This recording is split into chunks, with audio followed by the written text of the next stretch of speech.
இன்னொன்னு நிர்வாகம்னு பேசுறப்போ ரசிகர்கள் விஜய்க்கு என்ன நிர்வாகம் தெரியும். நிர்வாகம் தெரியலன்னா இவ்வளவு படம் கரெக்டான டைம்ல முதல்ல வெளியே வந்திருக்காது. என்ன பெரிய சினிமா தானே இது, பெரிய இதா 3,00,000 பேர்த்துக்கு ஒரு நல்ல சினிமா ஜெயிச்சதுன்னா 3,00,000 பேர்த்துக்கு வேலை வாய்ப்பு தரும். அப்போ அவர் எடுத்துக்கிட்ட அந்த சின்ன ஃபீல்டில் எல்லாமே அப்படிதான், சின்ன சாம்பிள் தான். ரெகுலரா இருக்காங்களா, கரெக்டா இருக்காங்களா, ஓடிக்கிட்டே இருக்காங்களா. இப்போ பிரதமர் மோடிக்கு வந்து பிரதமர் பதவி தேடி வந்தது குஜராத்துங்கிற ஒரே ஒரு மாநிலத்தை வச்சுதான்.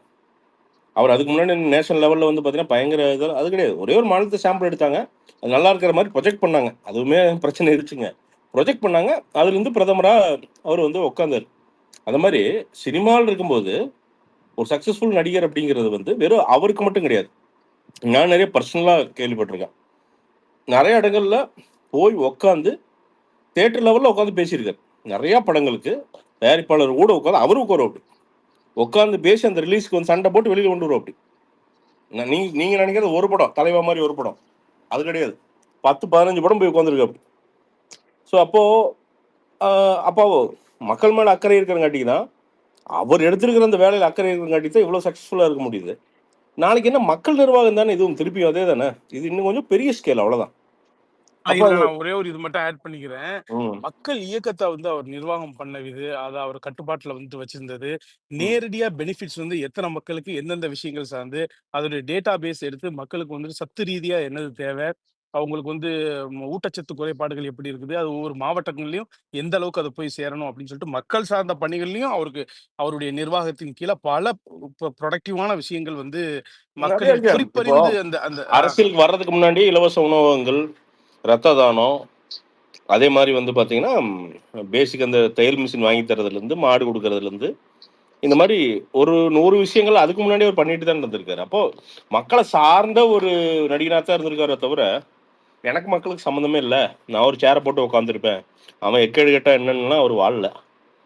இது மெட்ராஸில் தானே வாழ்றாரு, அவர் ஒன்றும் வெளிநாட்டு போய் உட்காந்துருக்கு இல்லை, இங்கே தான் இருக்காரு. கஷ்டமோ நஷ்டமோ ஈஸியாரில் தான் இருக்காரு, எங்கேயும் போல இல்லை. அப்போ சரியா தான் இருக்கு அப்படி. இப்போ என்னன்னா நான் என்ன சொல்றேன், அட அவருக்கு ஒரு வாய்ப்பு தாங்க. நாளைக்கு அவர் ஜெயிக்கிறாரு தோக்குறாரு, ஜெயிச்சதுக்கு அப்புறம் தப்பு பண்றாருன்னு வச்சு கேள்வி வைப்போம். வாய்ப்பே தரக்கூடாது நீங்க இதையே சொல்றீங்க, அதையே ஏன் தட்டி பறிக்கணும்னு நினைக்கிறீங்கன்னு நான். நீங்க எல்லாம் 70 வருஷம் பண்ணது என்ன பயங்கரமா பண்ணி என்ன சிங்கப்பூர் ஆக்கிட்டீங்களா? எவனாவது நாளைக்கு, ஆனா ஒன்னே ஒண்ணுங்க, எவனாவது வந்து தமிழ்நாடு மற்ற நாடு கூட இல்லை சிங்கப்பூர்னு சொல்றப்போ நாமக்கல்ல கிட்னி திருடுறதை எடுத்து ஷேர் பண்ணி விடுங்க. ஏண்டா வறுமையில கந்து வட்டி தாங்க முடியாம ஆனா அது திருட்டு கிடையாதான், அது வந்து முறைகேடாம். ஏன்னா இப்ப ரோட்ல ஏதோ ஒண்ணு கிடக்குதுன்னா அது திருடுறாங்க, எடுக்கிறாங்க, கையால எடுக்கிறாங்கன்னா தான் அது வந்து பாத்தீங்கன்னா அது வந்து திருட்டான். இது வந்து பாத்தீங்கன்னா கள்ள சாராயம் இல்ல, விஷ சாராயம். ஏண்டா கள்ள சாராயம் விஷம் தான்டா, ஆனா அது கள்ள சாராயம். இப்ப கள்ளச்சாராயம்னு சொல்லக்கூடாது, விஷ சாராயம்னு சொன்னா அப்ப கள்ளச்சாராயம் காய்ச்சினது மறைஞ்சிரும். எல்லாரும் சேர்ந்து ஒரே மாதிரி ஊத்துறது புய்பம்னு சொல்லலாம். கிட்னி முறைகேடுனா என்ன கணக்கு காமிக்கும் போது, சார் உங்களுக்கு 3 கிட்னி இருந்தது, ஒரு 1/4 கிட்னி மட்டும் எடுத்துக்கிறோம், ஒன்றும் பிரச்சனை இல்லை அப்படின்ட்டு வந்து ரேஷன் இதில் வந்து பார்த்தீங்கன்னா கம்மி போடுற மாதிரி. ஏண்டா ஒரு கிட்னியே கழட்டி எடுத்துருக்கானுங்க, அது வறுமை யூஸ் பண்ணி அவனுக்கு அது அவனுக்கு அவன் பாடி பார்ட்ல என்ன போச்சுன்னே அவனுக்கு தெரியாத, என்ன அவனுக்கு தெரியலங்க அதோட. சரி ப்ரோ, இல்ல சாரி, சரி முறைகேடுன்னு சொல்றாங்கல்ல, இப்போ வந்து ஒரு கிட்னி எடுத்துட்டேன், அதுக்கு எவ்வளவுக்கு நீ வித்தியோ அந்த காசு மொத்தமா போச்சா அவனுக்கு? கிடையாது, அதுவும் கண்டிப்பா போயிருக்காது. பிரகதீஷ், இது அது இல்ல நண்பா, இது காசு பத்தி இல்ல, நீ எடுக்கவே கூடாது. முறைகேடு திருட்டு இல்ல, இல்ல முறைகேடு இல்ல நண்பா, இது வந்து நீ மனித உரிமை மீறல். கரெக்ட் அதுக்கு வரேன். ஆர்கன் மாஃபியாங்க இது கவர்மெண்டே பண்ணி அவனுடைய வரும்ன்றதுக்காக நான் சொன்னேன். இல்ல அவனுடைய ஏழ்மையை பயன்படுத்தி ஏங்க உங்க அதாவது குட் டச் பேட் டச், நீங்க தப்பா தொட்டாலே ஜெயிலுக்குள்ள போயிருவீங்க. அதை வந்து இந்த அரசாங்கமும் அரசியல் சட்டமும் நமக்கு உறுதி செய்யுது. ஒருத்தன் ஒரு ஆர்கனையே திருடி இருக்கானுங்க, அப்ப அவனை எப்படி அந்த அந்த திருடப்பட்ட எப்படி புழுவா இந்த சிஸ்டம் நினைச்சிருக்கும், அதை யோசிச்சு பாருங்க. அவன் புழுதானே ஐயா, இந்த சிஸ்டம் பல பேரை புழுவா நினைக்குதுங்க ஐயா. இதுல வந்து திரு அஜித்குமார் அவர்களை ஆள் கடத்தல் செஞ்சுதானே கொலை பண்ணாங்க. எல்லா புரோட்டோகால் ஒரு மனித உரிமைக்கு இன்னைக்கு வந்து விளிம்பு நிலையில இருக்கக்கூடிய மக்கள் யாருக்குமே வந்து உசுருக்கே உத்தரவாதம் இல்லாத மாதிரி தானே போயிட்டு இருக்கு எல்லா துறைகள்லயும். இல்ல இது இந்த உசுருக்கே உத்தரவாதங்கிறது இப்ப அஜித்குமார் மரணத்துக்கு முன்னாடி சித்து பேசியிருந்தா கூட ஏங்க ஓவரா பேசாதீங்க கம்முன்னு இருங்கன்னு இருக்கலாம். பட் அதுக்கு அப்புறம் நம்ம இதை மறக்கவே முடியாது. என்ன அவன் என்னங்க பண்ணிட்டான்? அவன் பாவம் அந்த பையன் அவன் என்னங்க பண்ணிட்டான்? அவனுக்கு என்னங்க அவன் ஏங்க மனுஷன் ஒரு நாள் ஃபுல்லா அடிச்சிருக்கானுங்க. எவனுமே பேசலைங்க. எவனுமே எல்லாம் நீங்க இப்போ இல்ல நான் இது பதிவு பண்ணிக்கிறேன். பதிவு பண்ணிட்டு போயிடுறேன். நக்கீரன் கோபாலன் மீசியை முறுக்கிட்டு வந்து ஒரு 300 வீடியோ போடாம இருந்திருக்க மாட்டாரு. இது அதிமுக ஆட்சினா திரும்புவாரு, இந்த ஆங்கிள் திரும்புவாரு. அவன் அந்த நாய்கள் பாத்தீங்கன்னா நாயின்ட்டு பேசிருப்பா. அப்படி என்னங்க ஒண்ணுமே பேசல நீங்க. எனக்கு நீங்க திமுக சார்பாகவே இருங்க, அது பிரச்சனை இல்லைங்க. இது வந்து ஒரு பேசிக் ஹியூமானிட்டி சம்பந்தமான விஷயம் தானே. ஏங்க ஒரு 2 வீடியோ போட்டிருந்தீங்கன்னா சூப்பருங்க. அப்போ உங்களுக்கு எல்லாம் எப்படிங்க நாளைக்கு என்னன்னு எடுத்துக்கிறதுங்க? பொதுமக்கள் என்னன்னு எடுத்துக்குவானுங்க? என்னன்னு நீங்க நாளைக்கு போய் நீங்க எல்லாம் மக்கள் இஷ்யூ பேசுவீங்க? அங்க அந்த பொள்ளாச்சியை வந்து பிரதர், அந்த பொள்ளாச்சி பாலியல்னு சொல்லிங்க அதை பெருசாக்கி விட்டுங்க. அது பிரச்சனை தான். மிகப்பெரிய அவனுக்கு தூக்கு தண்டனை கொடுத்தே ஆகணுங்கிறதா நியாயம், அது டவுட்டே வேணாம். ஆனா இதுல இவனுங்க அதை வந்து அந்த ஓட்டுக்காண்டி யூஸ் பண்ணதுல என்ன நடந்தது தெரியுங்களா? ஒரு பாயிண்ட்ல பொள்ளாச்சியில பொண்ணு கொடுக்கவும் பொண்ணு எடுக்கவும் தயங்கினாங்க, பயந்தாங்க. மொத்த புரட்சிக்காரர்களே ஏதோ வந்து பாத்தீங்கன்னா ஒரு தவறான கண்ணோட்டத்துல ஒரு பாயிண்ட்ல பார்க்க ஆரம்பிச்சாங்க. அதுல இருந்து அவங்க இப்பதான் மீள்றாங்க. நீங்க பொள்ளாச்சியில போய் சும்மா கேட்டு பாருங்க. அந்த பீக் பீரியட்ல அவ்வளவு அந்த மொத்த ஊருமே அவ்வளவு மன உளைச்சலுங்க. அதாவது பொள்ளாச்சி அருகில் ஒரு பாலியல் சம்பவம் அப்படிங்கிறது. டேய் அந்த பிளேஸ சொல்றா, அதுலடா பொள்ளாச்சி அருகில். அப்ப மொத்த தமிழ்நாடே பொள்ளாச்சி அருகில் தான் சொல்லிடலாம். பொள்ளாச்சியிலிருந்து 300 கிலோமீட்டர், பொள்ளாச்சியிலிருந்து 500 கிலோமீட்டர்னு. இப்ப எல்லாத்தையும் ஏன் அங்கேயே லிங்க் பண்ற? அதோட நோக்கம் என்ன? ஒரு இடத்தோட மாண்பை நீ வந்து குலைக்கலாமா? மெட்ராஸ்ல ஒரு பாலியல் சம்பவம் நடக்குதுன்னா மெட்ராஸே வந்து ஒரு பாலியல் ரீதியான ஒரு ஊர்னு நம்ம கொண்டு கட்டமைக்க முடியாது இல்லைங்களா? இன்னைக்கு அந்த சிறுமியை வந்து பார்த்தீங்கன்னா ஒருத்தன் இப்படி பண்ணியிருக்கான். அந்த ஊரே மோசமா? ஏதோ ஒரு நாய் ஒன்று பண்ணியிருக்குது. என்ன இப்போ அந்த நாயை பிடிக்கணும், அவ்வளோதான். ஏன்னா எனக்கு பிடிச்சிட்டாங்க, ஓகே, நாளைக்கு தண்டனை வழங்குவோம், சந்தோஷம். அதுக்கு ஒரு ஊரையே நம்ம வந்து 19 மோசம்னு சொல்லிட முடியுங்களா? எனக்கு நக்கீரன் கோபாலன் மேலாம் பெரிய மரியாதை இருந்தது எனக்கு உண்மையாலுமே. ஏன்னா சிலதெல்லாம் கரெக்டாக பேசுவார். அவர் பொள்ளாச்சி சம்பவத்தையே சூப்பராக பேசியிருந்தார். தைரியமாக நிறைய விஷயங்கள் எடுத்து பேசினாரு. அவர் பேச்சுக்கள்லாம் ரொம்ப ஹெல்ப் பண்ணுச்சு. போன பெனிச்சே சொன்ன மாதிரியே 30 வீடியோக்கு மேல போட்டிருப்பாரு அந்த பெனிச்சே ராஜ். அந்த அதுதான் விக்னேஷ். அப்ப இவன் யாரு? அஜித் யாரு? இப்ப அஜித் வந்து என்ன குறிப்பிட்ட ஜாதி, குறிப்பிட்ட மதம் இதெல்லாம் சேர்ந்து இருந்தாதான் பேசுவீங்களா நீங்களா? அப்ப நீங்க யாரியா?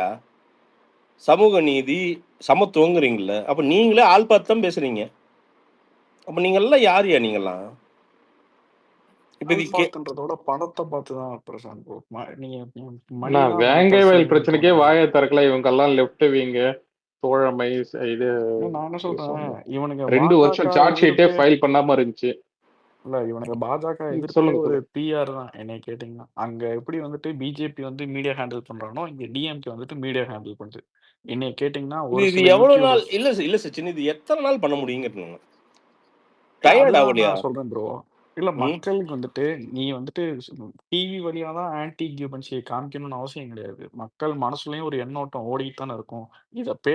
இத பேசி இப்ப நக்கீரன் கோபால் பேசினாதான் தமிழக மக்கள் வந்துட்டு சிந்தையில் உதித்ததுன்னு யாரும் இழப்போறது இல்ல. மக்களுக்கே இப்படி ஒண்ணு நடந்திருக்குன்னு தோணும். நீ என்ன பண்ற?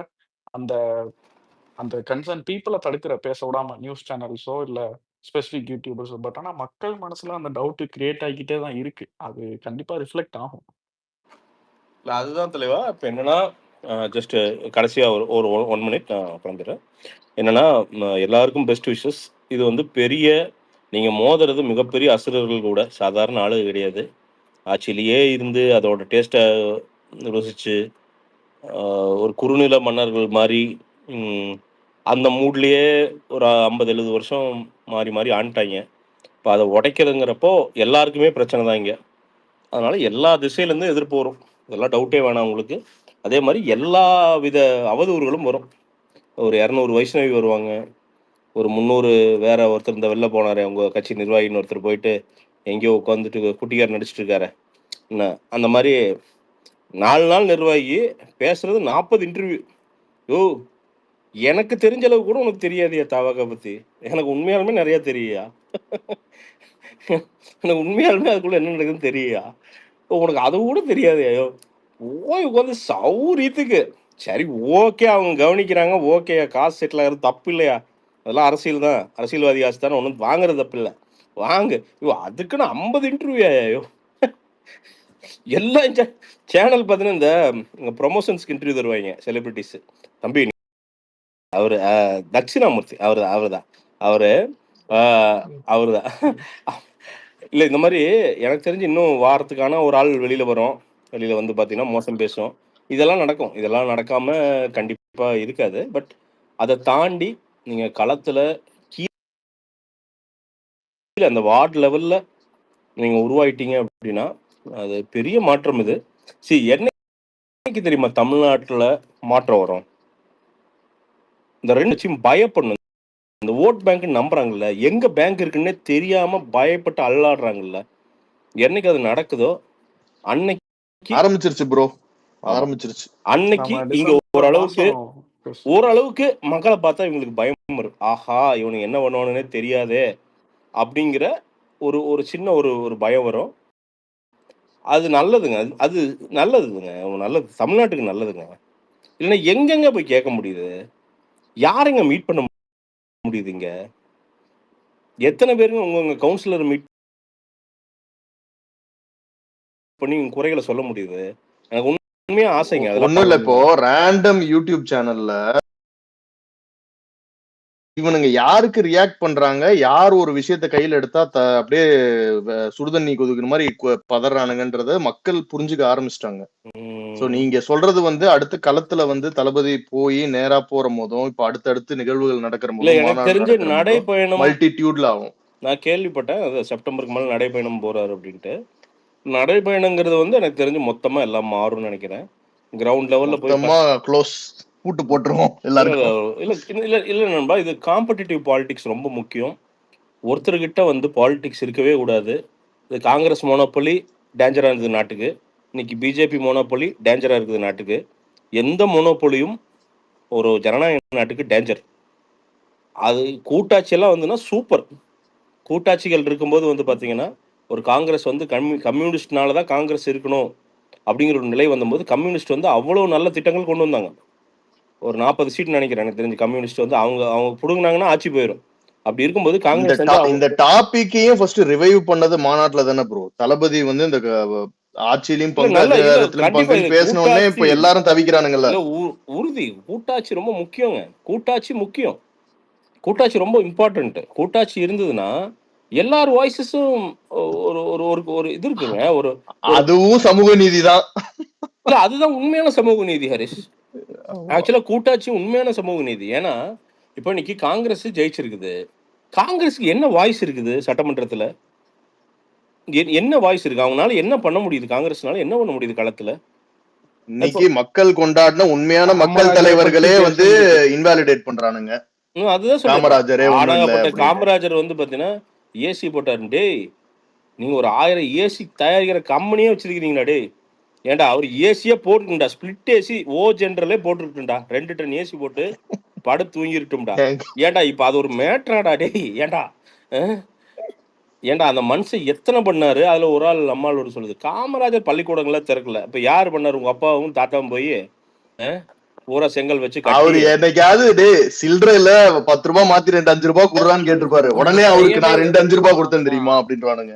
அந்த செயலையே இங்க ஏன் எதுக்கு பண்ணாங்கன்னா, காமராஜருங்கிற பின்பத்தை உடைக்கிறதுக்கு. யாருமே இங்க விமர்சனம் அவனுக்கு அப்பனுக்கு அப்பா வந்தாலும் முடியாதுங்க. காமராஜர்லாம் வந்து அவனுக்கு அப்பனுக்கு அப்பா வந்தாலும் காமராஜர் பண்ண நல்லதெல்லாம் எவனாலையும் ஒண்ணுமே பண்ண முடியாதுங்க. அவ்வளவுதான். காமராஜர் வந்து பாத்தீங்கன்னா சிகரெட் அடிப்பாரு, அடிச்சுட்டு போறாரு. உனக்கு என்னடா பிரச்சனை? அவர் என்ன போயிட்டு உட்காந்து வந்து என்ன பப்ளிக் முன்னாடி அடிச்சாரு? இல்ல பப்ளிக் வந்து பாத்தீங்கன்னா எல்லாரும் சிகரெட் அடிங்கன்னு சொன்னாரா? இல்ல சிகரெட் கம்பெனி கிட்ட வந்து காசை வாங்கிட்டு அதில் சிகரெட் கம்பெனி எல்லாம் தொடங்க அப்படின்னு சொன்னாரா? என்ன பண்ணாரு? என்ன வர்றாரு, இருக்கிற காசுல பொதுஜனங்களுக்கு கொண்டு வந்து அப்படியே கொண்டு வந்து கொடுத்தாரு. சொந்த அம்மாவுக்கு தண்ணி பைப்பு கேட்டா உனக்கு தண்ணி பைப்புலாம் நான் முதலமைச்சர்னு போட்டு தர முடியாதுன்னு சொல்லிட்டு வாழ்ந்த ஒரு மனுஷன் என்ன கொண்டு போனாரு, என்ன பேங்க் பேலன்ஸ் வச்சிருந்தாரு, பிள்ளைகளுக்கு பேரனுங்களுக்கு என்ன சேர்த்து வச்சுட்டு போயிருக்காரு. பேங்கே வச்சிருப்பானுங்க. இல்ல ஃபேக்சுவலா பேசு, அப்படி இருந்ததுன்னா சொல்லு, நாங்க எங்க ஒப்பீனியனை மாத்திக்கிறோம் காமராஜரை பத்தி, கண்டிப்பா மாத்திக்கிறோம். ஓகே, காமராஜர் வந்து எல்லாரும் போலதான், அவர் வந்து சாதாரண ஒரு முதல்வர் மாதிரி தான் அப்படின்ட்டு. நீங்களாம் அவரை பத்தி வாய் திறக்கறக்கே லாய்க்கு இல்லையா? நீங்களாம் அவ்வளோ அநியாயம் பண்ணிருக்கீங்க. சரி, அப்போ அண்ணாக்கு அப்புறம் தானே காமராஜர் இருந்தாரு, கரெக்டு தானே நான் சொல்றது? கரெக்டு தானே? அண்ணாக்கு முன்னாடியே காமராஜர். அண்ணாதுரை 67 இருந்தாரு. காமராஜர் எப்ப இருந்தாருங்க? இல்ல சச்சினே, ஃபர்ஸ்ட் அண்ணா, அதுக்கப்புறம் தான் காமராஜர். அண்ணாதுரை 67 இருந்தாருங்க. காங்கிரஸ் ஆட்சி 69 காமராஜர் இல்ல சாரி 69 67 ஆட்சி. ஒரு நிமிஷம், 67 வந்து ஆட்சி பிடிக்கிறாங்க டிஎம்கே, 69 வந்து அண்ணாதுரை இறந்துறாரு. காமராஜர் ஐயா அதுக்கப்புறம் தான் பாத்தீங்கன்னா கலைஞர் வர. காமராஜர் வந்து 75. காமராஜர் வந்து அண்ணாக்கு அப்புறம் தான் இறந்தாரு. அததான் கேக்குறேன். இறந்ததை சொல்றீங்களா? இல்ல நீங்க ஆட்சி சொல்றீங்களா? இல்ல நான் இறக்குறது ஏன் கேக்குறேன்னா, இறந்ததை கேட்டாரு. ஒரே ஒரு செகண்ட் சச்சின் மட்டும் சொல்லிட்டான், கிளாரிஃபை பண்ணிடு. அப்புறம் இறந்ததை கேட்டாப்லையா இல்ல யாரும் ஃபர்ஸ்ட் இறந்தது கேட்டது? அண்ணா இறந்தது அப்புறம் தான் இறந்தது. நான் தான் கேக்குறேன். அப்போ அறிஞர் அண்ணா உண்மையாலுமே காமராஜர் தமிழ்நாட்டுக்கு வந்து அவ்வளவு பண்ணிருக்காரு. நிச்சயமா அவருக்கு மெரினால ஒரு நினைவிடம் கண்டிப்பா வேணும், அது டவுட்டே வேணாம். பக்கத்துல காமராஜர் வச்சிருக்கலாம் இல்லையா? நீ காலியாத்தான் இருந்துச்சு. இதுதாங்க மிகப்பெரிய அரசியல். அந்த ஒரு விஷயத்திலே புரிஞ்சுக்கலாம். மக்களுக்காக வாழ்ந்துட்டு போன தலைவரோட இது அங்க இல்ல இன்னைக்கு, ஆனா இவங்க இருக்கு. இன்னைக்கு ஒரு காமராஜர் இருந்தா கூட எல்லாம் ஒரே நம்பி போச்சு, கூட்டமா இருக்குது. இந்த பக்கம் வந்து பாத்தீங்கன்னா கலைஞர் ஐயா இருக்காங்க, அந்த பக்கம் அங்க அண்ணா இருக்காரு, இந்த பக்கம் எம்ஜிஆர் இருக்காங்க, பின்னாடி வந்து ஜெயலலிதா அம்மா இருக்கிறாங்க. இடம் இல்ல, எல்லாம் பக்கத்துல பில்டிங் ஆகி போச்சு, மொபைல் டவர்லாம் வந்துருச்சு, எங்க போய் தொடர்ந்து தெரியலன்னு இருக்கலாம். அன்னைக்கு ஃப்ரீயா தானே கிடந்துச்சு. நியாயமா வந்து பாத்தீங்கன்னா எல்லாரும் வந்து பாத்தீங்கன்னா அரசியல் தெரிஞ்சவங்க எல்லாருமே வந்து பாத்தீங்கன்னா அவருக்கு நிச்சயமா வந்து அங்கதானே நினைவு மண்டபம் அமைச்சிருக்கணும். ஆனா அதுக்கு ஒரு பொய் ப்ரிப்பேர் பண்றது அப்பவே கட்டமைப்பு, அவங்க ஃபேமிலி தான் அங்க வேணாம்னு சொல்லிட்டாங்கன்னு. அப்படின்னா அதை வந்து காங்கிரஸ் கட்சியில அவர் வேலுசாமி அண்ணன் பேசுற போது அவரே மறுக்கிறாரு அந்த மாதிரி இல்லன்னு. கூடயே இருந்தவரு. என்னன்னா இது எல்லாமே அரசியல் தானே. அப்ப இருந்தே அவரை பிடிக்காது உங்களுக்கு எதிராக எவன் அரசியல் செஞ்சாலும் அவனை போட்டு வந்து சிறுமைப்படுத்துறீங்க. இதுதானே காலங்காலமா நடக்குது. காலங்காலமா ஆனாகப்பட்ட பெரியாரையே சிறுமைப்படுத்தி தான் எழுதிருக்கீங்க. நீங்க இப்ப பெரியார் வந்து பாத்தீங்கன்னா பெரியார் வழிதான் நாங்க நடக்கிறேன்னு சொல்றீங்க. முரசொலியில் எழுதுனதே இல்லையா பெரியாரை பத்தி? சட்டமன்றத்துல பேசவே இடமே கிடையாது. அப்போ பெரியாரை இழிவுபடுத்தி வாழக்கூடியவங்களோட இன்னைக்கு கை கோர்த்து அரசியல் செய்யறாங்க. அபியூஸ் ஃபுல்லா அந்த கார்ட்டூன் அந்த இதெல்லாம் பாத்தீங்கன்னா அபியூஸ். அதுதாங்க சொல்றேன். அப்போ இப்ப என்னன்னா இதுல ஒரு விஷயம் புரிஞ்சுக்கணும், என்னன்னா திமுக ஒருத்தனை அபியூஸ் பண்ணதுன்னா அவர் உண்மையாலுமே பெரிய ஆளுன்னு அர்த்தம். அப்ப அது நீங்க புரிஞ்சுக்கணும், அவ்வளவுதான். நீங்க அவங்க வந்து பெரிய கட்சியிலே விட்டுட்டு விஜயன் அபியூஸ் பண்றாங்க அப்படின்னா அவர் உண்மையாலுமே பெரிய ஆளுன்னு தெரிஞ்சுக்கணும். நீங்க ரொம்ப இம்பார்ட்டன்ட் அவங்களுக்கு. அதான் வேற ஒண்ணுமே இல்லை. எனக்கு தெரிஞ்சு சீட்லாம் பேசி பார்த்துருப்பாங்க, வரலன்னு இருப்பாரு, அதனால கோவம் வந்திருக்கும், வேற ஒண்ணும் இல்லை. இது தொடரட்டும், இது உடையட்டும். இது சொல்லுவாங்க ஓட்டு வேஸ்டா போகுது, விஜய் வந்து ஓட்டை உடைத்தால் அதுங்க, அதெல்லாம் ஒன்றும் கிடையாது. நீங்க இப்போ ஓட்டெல்லாம் உடைக்காம ஒரே ஒருத்தருக்கு மட்டும் நாங்கள் 200 தொகுதி, அது யாராவது இருக்கட்டும், கொடுத்தோன்னே பாலாரும் தேரான்னு ஓட வச்சுட்டு தான் நீங்க நிப்பீங்க எல்லாரும். அதனால யாருல ஆல்ரெடி எடிட் அந்த சிவாஜி படம் எடிட்ட போட்டாங்க, நடந்து போற போதே அப்படியே ஏரியாலாம் மாறுற மாதிரி. ஆனா ரிவர்ஸ்ல போய்கிட்டு இருக்கு எல்லா ரியாலிட்டில. அப்படியாவது எங்களுக்கு ஏதாவது வீடியோ போட்டு எனக்கு நான் 4-5 ரோடு காமிக்கிறேன், எப்படி இருந்தாலும் சரியாவது பண்ண முடியாது, அப்படி எடிட்டாவது பண்ணித்தாங்க. எனக்கு இந்த ஆர்காட் ரோட்லாம் நான் வேணா நாளைக்கு நான் வீடியோ எடுத்துறேன், கண்டிப்பா இந்த ஜென்மத்துல சரியாகாது, எடிட்டாவது பண்ணித்தாங்க யாராவது ஒருத்தர். அப்படியே ரோடு அப்படியே பல ஆர்காட் ரோட். இது ஒரு நல்ல கான்செப்ட் சச்சின். அவர் நடந்து போற மாதிரி போட்டு எல்லா ரியாலிட்டியில இருக்கிற எல்லா தெருவையும் போட்டு விட்டோம்னு வச்சுக்கோங்க, செம்மையா இருக்கும். அவ்வளவு அமெரிக்காவா மாறிடும். ரெஜைன்ல இப்ப வருஷத்துக்கு 25 படம் வந்துச்சுன்னா 200 கொடுத்தோம்னா இன்னும் ஒரு 50 படம் சேர்த்து வரும். வேற ஒன்னும் பெருசா மாற்றம். ஆர்காட் ரோட்ல ஒரு 2 குழி இருக்கு, அதெல்லாம் வந்து பாத்தீங்கன்னா நம்ம ராம்குமார் படுக்க வச்சீங்கன்னா மறைஞ்சிருவார் உள்ள, அந்த அளவுக்கு இருக்கு. நானே படுத்தேன்னா தொப்பை மட்டும் தான் தெரியும், மிச்சதெல்லாம் வந்து பாத்தீங்கன்னா உள்ளதான் இருக்கும். குழின்னா அப்படின்னா அதெல்லாம் பாதாளம் அதெல்லாம் என்ன. ஆனா என்னன்னா ஒரு நீர் சேமிப்புக்கு வந்து இப்படி ஒரு ஜனநாயகமான நீர் சேமிப்பு உலகத்துல எங்கேயும் பார்த்துருக்க முடியாது. சிட்டில வந்து பாத்தீங்கன்னா எல்லா பக்கம் நீர் தேக்கிகள் தான் என்ன. ஜெயலலிதா வீட்டு வீடா பண்ணாங்களா, இவங்க ரோட்ல பண்றாங்க அவ்வளவுதான். ஏங்க ஒரு தூர் வாடுறேன், ஸ்டாம் வாட்டர் ட்ரெயின் கட்டுறேன்னு சொல்லிட்டு காசு பண்ணாங்க. என்னதான் பண்ணாங்க இவங்க கடைசி வரைக்கும்? 50 சென்டிமீட்டர் மழை பெஞ்சாலும் இருங்க, 4000 கோடியா? 50 இல்ல 20 சென்டிமீட்டர். அது வந்து அது போன வருஷத்துக்கு முந்தின வருஷம், போன வருஷம் சம்திங் 20 சென்டிமீட்டர் அளவு பெய்ந்தாலும் கூட அப்படியே ஓடிவிடும் அப்படின்னாங்க. அப்புறம் நேற்று போன வருஷம் ஒரு அந்த அது என்ன புயல், அந்த புயல் வந்தோடனே பார்த்தீங்கன்னா அப்புறம் 20 சென்டிமீட்டர் காணாமல் போயிடுச்சு. அது ரொம்ப அதிக மழை பெய்து விட்டது. வரலாறு அங்கே போயிட்டாங்க. வரலாறு காணாத ஏண்டா வரலாறு காணாம மழை பெய்யும். மழை கூட சொல்லிட்டு வருமா சார், இந்த வருஷம் வர சார் வந்துட்டு வந்து உங்களுக்கு 7 சென்டிமீட்டர் பெய்ய போகிறேன், நீங்கள் ரெடியாக இருந்துங்க அப்படின்ட்டு வருமா? ஏண்டா மழை பெஞ்சா 7 பெய்யும், 70 சென்டிமீட்டரும் பெய்யும். அதுக்கு ரெடியாக இருக்கிறதானடா. நான் என்ன சொல்கிறேன், மழை பெஞ்சு தண்ணி தேங்கிறது எல்லா நாட்டிலையும் நடக்குது, நியூயார்க்கில் கூட நடக்குது. எவ்வளோ சீக்கிரம் வடியுதுங்கிறதான பிரச்சனை.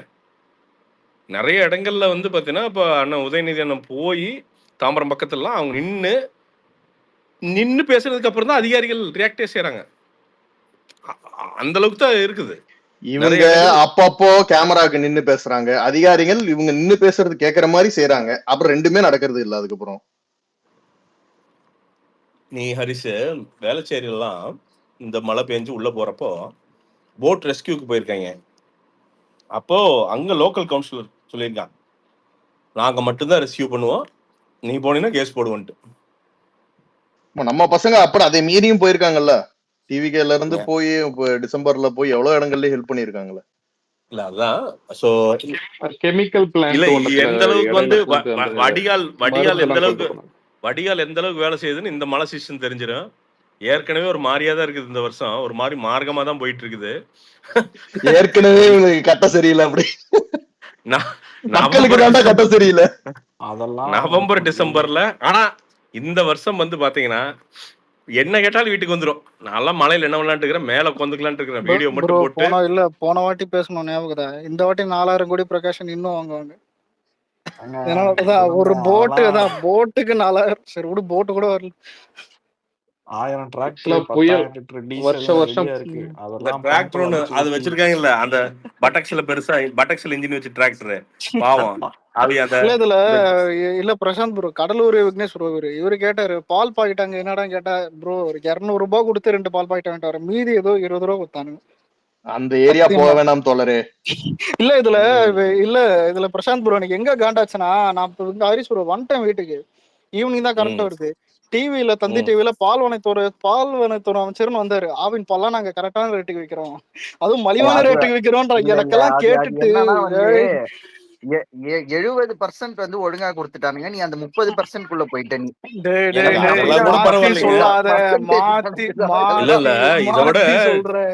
இதை விட டார்க் காமெடி ஒண்ணு இதுல இருக்குது. இது பாலிடிக்ஸ் சம்பந்தப்பட்டது இல்ல. ஒருத்தன் உள்ள வந்து பாத்தீங்கன்னா என்ன ஒரே வீடு வந்து பாத்தீங்கன்னா நல்ல சில்லுன்னு இருக்கு, தண்ணியே வரல அப்படின்ட்டு வந்து நீரோட்டம் நல்லா இருக்கு அப்படின்ட்டு டைல்ஸ் எல்லாம் சில்லுன்னு இருக்குது. என்னடான்னு பார்த்தா காவா மேலதான் டைல்ஸே போட்டிருக்கானுங்க. வேளச்சேரி இல்ல, இது வந்து தண்ணி தேங்கிறது, இது வேற. அவன் ஓடைக்கு மேல 2 பக்கம், அந்த பக்கம் ஒரு பில்லர் இந்த பக்கம் வச்சு அடியில தான் ஓடிட்டு இருக்குது. அது எடுத்தா பாத்தீங்கன்னா ரன்னிங் வாட்டர் உள்ள பாத்தீங்கன்னா மீன்கள் எல்லாம் போயிட்டு இருக்குது. எங்க இந்த குடுவாஞ்சேரி பக்கத்துலதான். அது அல்டிமேட். என்னால பாத்துட்டு அவன் என்னன்னா பாவம் வீட்டை வேற வாங்கிட்டான் போல, அவனுக்கு என்னன்னா அழுவுறதா சிரிக்கிறதான்னு தெரியல. ஏன்னா தண்ணி ஓடுறத பார்த்தா அவனாலே சிரிப்பு தாங்க முடியல. என்னன்னா வீட்டுக்கடியில ஆறு ஓடிட்டு இருக்குதுன்ட்டு இன்ஸ்டாகிராம்ல போடுற மீம்ஸ் மாதிரி இது முதல்ல கூட தான். வாமாப்ல காலங்காத்தால வந்திருக்கீங்க, காஃபி குடிக்கிறீங்களான்னு. பால் பாக்கெட் யாரு? ஸ்டாலினுக்கு. Sorry guys, I can't resist. அவள் இல்ல, அது ஒரு நல்ல விஷயம் தானே. டெய்லி வந்து நான்வெஜ் சாப்பிடுவாரு, அப்படியே மீன் பிடிச்சி அப்படியே ஃப்ரெஷ்ஷா சாப்பிடுவாருல்ல. ஏய் முதல்ல வருதுடா வேளச்சேரியில மீன் இருந்தா அது சுதந்திரம் தான். மீன் இருந்தா பிடிக்கலாம், முதல்ல இருந்தா எங்க பிடிக்கிறது? இர்ஃபானா நாங்க இல்ல முதல்ல மெடிசன் தான் அது, ஆனா அது லைசன்ஸ் வாங்கணும். கடலூர்ல இருக்கிற திமிரு என்ன பண்றதா? கடலூர்ல திமிரு நான் இங்க இருக்கிற முதலையே தாங்கி சரி. நன்றி நண்பர்களே. Thank you for the opportunity. Bye bye நன்றி, Prakash. Bye thank you. Bye bye. Thank you Haris. Thank you. ஆனா உலகத்திலே டெஸ்ட் பேஸ் போட்டு நான் 3